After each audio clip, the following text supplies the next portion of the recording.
बाबा साहेब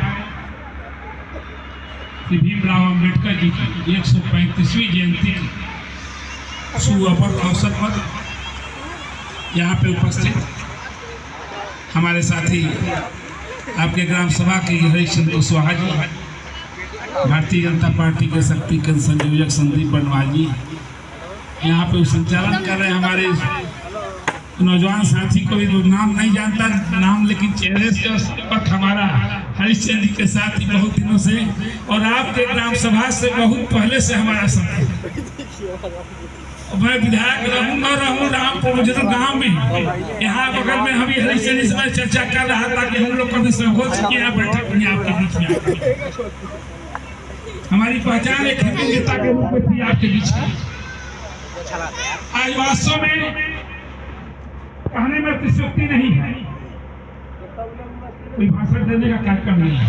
हमारे बाबा साहब की जयंती मनाने हम सभी लोग यहाँ पर, कहीं कोई राजनीतिक दल नहीं है, कहीं कोई राजनीति की चर्चा नहीं। एक लाइन में कहना चाहता हूँ कि हम लोगों ने शास्त्र पुस्तकों में पढ़ा है, कोई कवि लिखता है कोई जनता पद चिन्हों पर कोई पद चिन्ह बनाता है और है वही सूरमा इस जग में दुनिया में पूजा जाता है।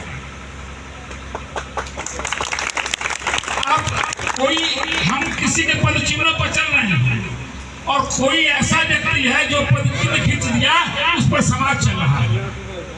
हमारे बाबा साहब आप जब चिंतन करें सोचिए, सबसे देश आजाद हुआ 1947 और आजादी के बाद हमारा अपना शासन हुआ। इस देश के लोग चैन होने लगे और देश के शासक हुए हमारे उस समय एक से एक राजनीति की जितनी गिरावट आज, उस समय उतनी गिरावट नहीं थी।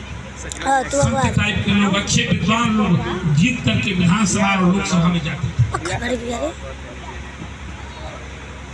या सोचिए उस समय उतने विद्वान लोगों के बीच में क्या बाबा साहब किसी जमींदार घर में पैदा थे?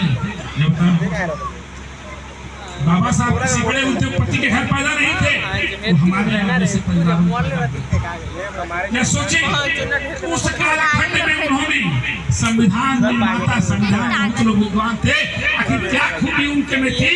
संविधान जो उन्होंने लिख दिया, आज 80 साल लगभग देश की स्वतंत्रता के होने जा रहे हैं, आज भी उस संविधान को हम सभी चलने के लिए नहीं। क्या बाबा साहब ने किसी धर्म का विरोध किया था? क्या बाबा साहब